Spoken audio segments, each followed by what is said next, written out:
Welcome to the Family Office Success Podcast, where we explore the strategies, the insights, and the best practices that help families and their advisors build and manage successful family offices.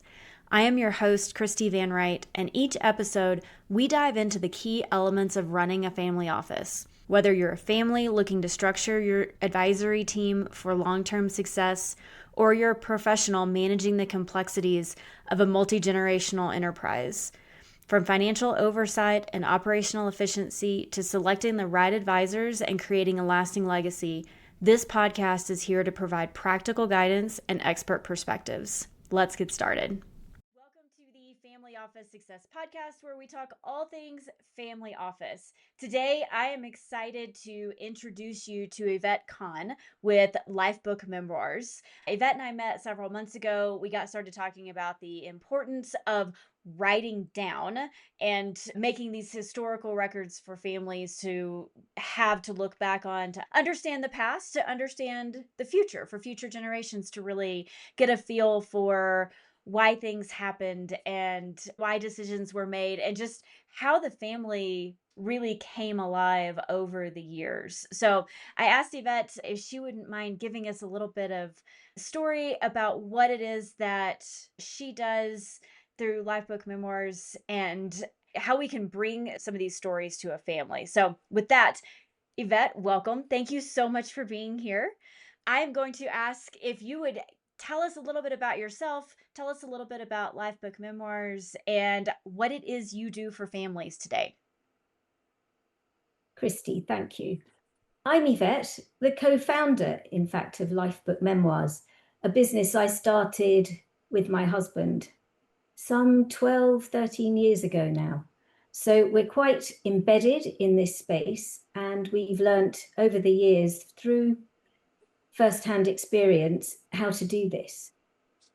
It began some time ago, as I say, when Roy wanted to do a project for his father, and he was really our first guinea pig, and we wanted to capture his story. My background is in the city, and Roy is what I would call a serial entrepreneur. So neither of us have any background or experience or had any background or experience in publishing. It's all been learned now here at LifeBook Memoirs, a project that we're passionate about. We think people should have the opportunity to share their story. And we've learned over the years just how much meaning that gives to families intergenerationally, but also in capturing their own story, what it gives the person when they're doing that. So it's really something quite special. So our passion has really grown from the seed corn of just capturing his own father's story at the origin. Yeah. I love that. I don't think I did you justice on the introduction, so thank you.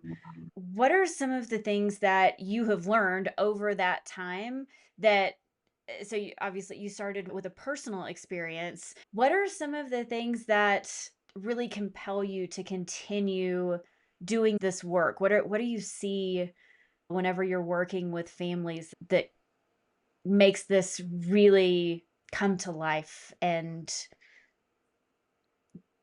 make you want to continue doing this work? So for us, it's the feedback that we get. We have a fantastic team we work with, all with great experience. And what we realized was that this is something that is unusual. It's different. There aren't many places you can actually go to get this. People haven't thought about it. It's not like buying a car where you know exactly what you want, you know all the bells and whistles that you want on your vehicle. You've never written a book before. Some people try, some people get a little way, some people even manage. But what we found is capturing a story with a third-party interviewer gives much, much greater insight into the story and what that person was all about. And here at LifeBook Memoirs, there are two sides to the business. So we have our standard memoirs, which are one person narrating and telling their own story. They work face-to-face with an interviewer, and face-to-face is absolutely crucial because that's how it's built. So we always work face-to-face with our interviewees. And we have another side to the business, which is what we would call the custom side of the business. And that was one of the unintended consequences of starting LifeBook Memoirs. We were being asked for different things. We were being asked for corporate histories. We were being asked for tribute books for people who were no longer here to tell their own story. And then we were approached by people who had an intergenerational story that they wanted to research and capture. So here at LifeBook Memoirs, with the team that we have, it's really the art of the possible. We explore with customers what they might like to create, and we know certainly how we can do that for them and work with them collaboratively to actually shape their project. Great fun for us, really important work, and the feedback we get is absolutely extraordinary. I can see the bookshelf behind you, and I have had the opportunity It goes to on see. quite a long, it goes on quite a long Yes. way. There are a lot of books here. It's amazing. It's amazing that you've been able to work with that many families to tell that many stories and really bring that history to life for future generations. It's Yeah. like you said, the feedback. I love the feedback that you've gotten from families on this work, because that's what makes it so special. At the end of the day is when a family can really can come back and say, this made a difference, and now I know that for future generations they're going to know our family history. It's not Yeah, going to my get story, lost. exactly. My story's been recorded. Right. It's very gratifying for the person who's told their story that they know that they have the legacy that they want to create. Roy, co-founder, who's also my husband, so we're a genuine family business, as I say, he talks a lot now at a lot of conferences, at family business conferences, on the value of legacy, not money. And generally, when he's at these conferences, most of the conferences are about how you frame a family office, all the legals that you need, how to deal with intergenerational issues, all the tools that you can have, how to construct your inheritance, all those sorts of things. But what's often forgotten and left at the bottom of the pile is how that wealth was actually created, why someone actually did it, how they did it. And often it's at tremendous cost that they actually created what now may be significant wealth. So I have a great story. Someone came to us. He was driving his grandson in the car. He'd picked him up from school and he was driving him home. In the back of the car, his grandson is talking to his friend, and his friend said to him, "So what did your granddad do?" And he hears a pause from the back seat, and his grandson says, "Do you know, I don't think he did anything. He's just very rich." And he thought, my God, they have no idea. The parents know, my son knows, but Sure. his child has no idea and will have no idea. So he thought, I need to write this down. So he did. So we worked with him. Now his grandson's read the book. He's a little older. He was one of our earlier customers. Okay. And he said it was so important because he actually appreciated that it didn't just happen. I went through a lot to create this wealth, and I still work at it today. But I also work in other fields and I work in charity. That was as a result of the lessons I learned when I was doing this, when I was making this, when I was building this. So he wanted his legacy to be assuredly remembered by future generations. It was important to him that he wasn't just, oh, my granddaddy's very rich. Yeah, and there are countless stories of that ilk that we hear. Yeah. It makes sense. The work that we do with families, very often, once you get to the third and fourth generation, there's some vague idea of how the money was made. There's stories that are passed down during holiday times and things like that, but it's never it's never that deep and connected story that comes from the generations ago when it was actually happening, and the hardships and the strife that was gone through to make that happen. Yeah. I love that story. Thank you for telling us that. Whenever you start working with a family, what does this process look like? How do you start working with a family? So ours is designed to be an absolute white glove service. So it's very personal. And on the memoirs side of the business, they're assigned a project manager who works with them very closely. And as I say, the interviews are always face to face, and they take them on that journey from start to finish to ensure that it's a great experience and they have the book that they wish to have.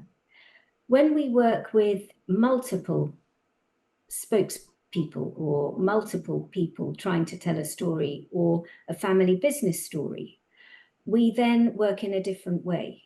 And it's, again, much more personal. It's much more bespoke. And we work with them to decide, for example, who is the audience for your book? What are you trying to create? What are you trying to say? What are the messages?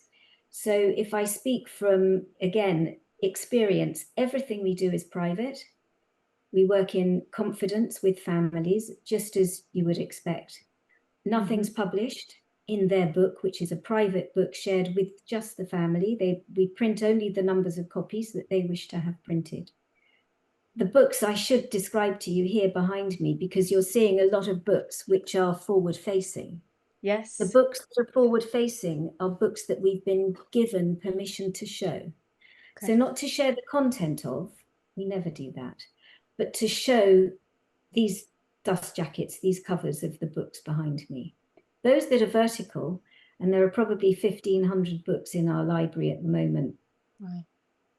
Those that are vertical are the private ones that we haven't had permission to share. And those, of course, don't show.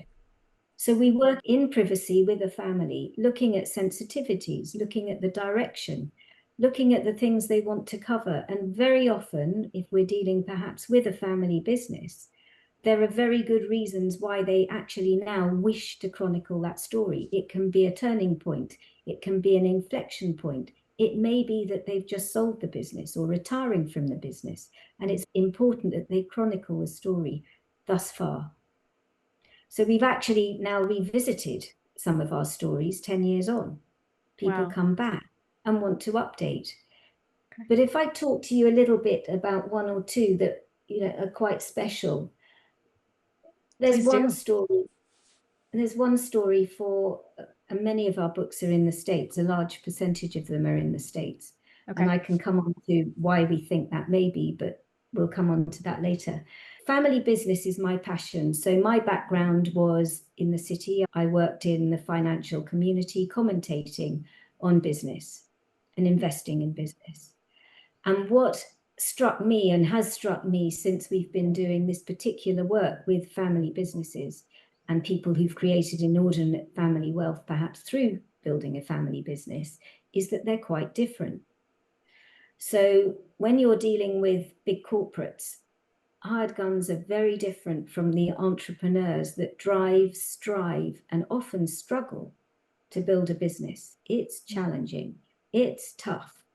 Dogged determination sets in, and we chronicle that story. It's really important that we capture the ups and the downs, the things that go well, the things that didn't go so well. Sure. And often it's the things that don't go so well that determine and give you insight into those legacy values. And it's through story capture and storytelling from very skilled writers that we work with to do those specific stories that we elicit those legacy values, those legacy learnings. So there's one book we did some time ago where sign on the wall says, do unto others as you would have them do unto you. And knowing the industry they operated in, we thought, wow, that's a tough gig. When we explored their story, we realized therein lay the root cause of their success, because they always worked as part of a team collaboratively. They never said, that was your fault, you fix it. They always said, we work as part of a team, and therefore became the team member or the architect's team member of choice when buildings were being fabricated. It was the root cause of their success. It was their grandfather that started that way. The three sons tell great stories of how their grandfather instilled in them that need, that code of behavior. And the grandsons that run it today still behave exactly in that manner. It is really important. Wow. So they share the book widely in the business. They share it with all stakeholders, and they also share it with incoming management so that they understand what their ethos is. And I'll give you a great aside. When we arrived in reception, there was a little old lady who came sidling up and said, "I know why you're all here." So we said, "Okay, great." And she said, "I want to tell you, these guys have been extraordinary to me." And she was carrying portable oxygen. And she said, "If it wasn't for them, I wouldn't have this. My medical insurance wouldn't cover this, and I couldn't come to work anymore." Wow. But she said, "That's a secret. Don't tell anybody." That's incredible. Yeah. And there are many stories like that. And if you don't take the trouble to capture the story in the round, so we always talk to multiple people, we always talk to the main storyteller when we're doing a business history. It's really important that you talk to many of the stakeholders so you capture the story in the round. And that's what gives it insight and essence to share. But it's the why people did it and how they did it that really counts. And that's what we're about capturing. And we have very few writers capable of doing that. And we only take on a few of those projects at a time. Wow. That's the way we maintain the quality in the output. Okay. The idea that it's not just the family history, but it's the history of the business that started the wealth with the family. That is incredibly powerful. Yeah. Yeah. So how do you, as you said, I can only imagine how difficult it is to find these writers that have the capacity, the empathy, the ability to put a family member or someone who's in the business, who's close to the family, to put them at ease enough to tell these stories. Like you said, the story in the round, it's not just everything went right and we grew the business and this is where our family history lies. That must take a very special person to be able to do that. So the key for the two sides of the business, it's different. So for the memoir, what we learnt was that great writers don't always make great interviewers. So that was something that we decided we would separate. So we have phenomenal memoir ghostwriters. They're not only just ghostwriters, they write memoirs. And we work with them and we work with these specialist writers, with our specialist team of editors, to ensure that the standard and the quality in what they write and the background and understanding that they have matches that of the author. But the key for us is the interviewer who sits with the author, taking them on that journey. And they are very carefully selected for their interviewing skills, but also for their empathy and connection. So we have fantastic interviewers, and it's the team. There are 7 people who produce just one of these memoirs behind me. 17? It's not just 7. 7 Oh, 7. people. Okay. Wow. 7 specialists.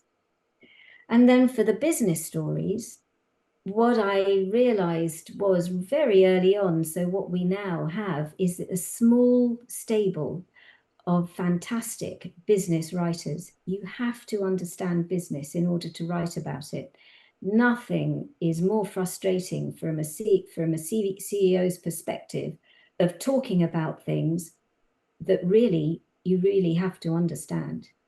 So we do a lot of research, we do a lot of facilitation, we do a lot of planning before we ever take the time of the CEO to capture their first-hand story. Okay. And the key for us is our writers have to have prerequisite skills. So I've tried working on occasion with just a financial journalist, and the outcome has been a little bit dry. So what we have are financial writers who are also creative writers. And that makes a story accessible. And that's absolutely key. Because many times it's not a business person who's going to pick up and read this story. It's the family. And it's family members who may have nothing to do with the business. but they need to be able to access the story and understand and appreciate it. And if it's dry and boring and numbers and things that they don't have a feel for or empathy with, it doesn't speak to them. And that's not really where the legacy values lie. The learnings don't come necessarily from just the success. They often come from the things that were a little bit more difficult. Right. That's amazing. So this is a very specialized group of people, and it is very easy to see how if someone doesn't have the ability to give context in the rest of us speak rather than just data and P&Ls and business jargon, that could be really difficult to tell a story in a way that holds the attention of the reader and really captures that day-to-day life and building. I feel like that's something that a lot of people don't think about. Would you say, of the multitude of things that makes LifeBook Memoirs special and different from just writing down the history or having that captured just in a kind of a generic way? I presume that's one of the things that you feel makes this special. Are there other things that you feel make this different from just writing down the stories for a family? Yeah, the other key ingredient is understanding people. So what we try and do is portray the personality on the page. So that person is really speaking to you from the page, and it's not just using their words. You have to understand the person to then be able to help tell their story. So it's in the questioning. We often work with people who are quite what I would call reluctant. They think both on the memoir side and on the business side. We work with people who think, I haven't really got that much of an interesting story, until they start to share it. Every story is worthy and every story is interesting, but it's how you work with the team in eliciting that story that makes it stand apart. And that's why we use a specialist team to do that. They know the questions. So the way we capture the story for the memoirs, and something that we know, having done this now for 12, 13 years, is that it's complicated. So a lot of people come to us who've started and tried and not had a lot of success. It's really hard. And if you're not a writer, a natural writer, to make it engaging and interesting, you read it and you think, wow, I could do better than that. Whereas when you're telling your story and you're working with professionals, they pose more questions back to you. So the team work with a project manager for a memoir. Always there's a project manager who's the linchpin in the middle, who's actually the person who glues the project together, makes sure everything happens on time, makes sure that everyone's comfortable with how the project is progressing, make sure the story is being told the way the customer, the author, wants it to be told. Is it speaking to you on the page? Is this how you expect it to be? And again, we've developed a process that facilitates and enables that for our customers. So they get to see their reviews regularly. And that's for several reasons. Okay. One is, if I ask you a question now about your school time, you might remember part of it, but I'll bet you in half an hour, or when I send you your review back, you remember a lot more that you forgot first time around. And it's so important to have the chance and the opportunity to reflect and to add to your story. So our whole process has been designed. It's not done in 5 minutes. Our projects take 6 months from start to finish. Okay. Not daunting though. You just have an interview a week. We're doing all the hard work behind the scenes. So for the customer, they hopefully have a great experience sharing their story. Many of our customers really enjoy reliving the great periods in their life, things they'd forgotten about, things they hadn't talked about for years. But it's the skill of the interviewer in asking the next question. So often families will find out things they thought they knew their parents well. So often kids tell us, I've learned things I didn't know. I never knew that. And it's because when you're listening to a family narrative, We all think we know the next bit. We all think we know what comes next. So we often finish off the sentence and say, oh, Dad, I heard that one. That's the time when. But the interviewer, they're hearing it for the first time. So they ask a sideways question. And often the story then grows. And that's the part that the family don't know. That's amazing. That's amazing. Okay. Has there been anything that has really surprised you over the years that as you've learned how to find the right people to do the interviews, working with families? Has there been anything that has, I don't know, made you think about something a little differently or look at things differently? So something that I've really come to appreciate is that for everyone it's different, and everyone has their own reason why they want to do this. We get visited occasionally by authors who've done their books. And what struck me on occasion was just how important this book had been to them and to their family. These were stories that were often locked away, that had never been told, never been shared. But now they'd put them to paper, they could share them with their family. Suddenly there were things that the family had wanted to ask about, but they knew perhaps were a little bit difficult, or they knew were going to be a long story. Often we don't give enough time to hear the whole story. Right. Particularly if an author says, oh, we'll do that another time. But sitting down with an interviewer face to face, we give that time. The interviewer is there. They are really interested. They are there to capture that story for the author. And it's wonderful. That's amazing. And then with the business stories, and I can show you a couple in a moment, with the business stories, the humorous things that can happen along the way, the difficult things that can happen along the way. But also one of the things that we found is that it gives a family a great chance to look back and to look forward.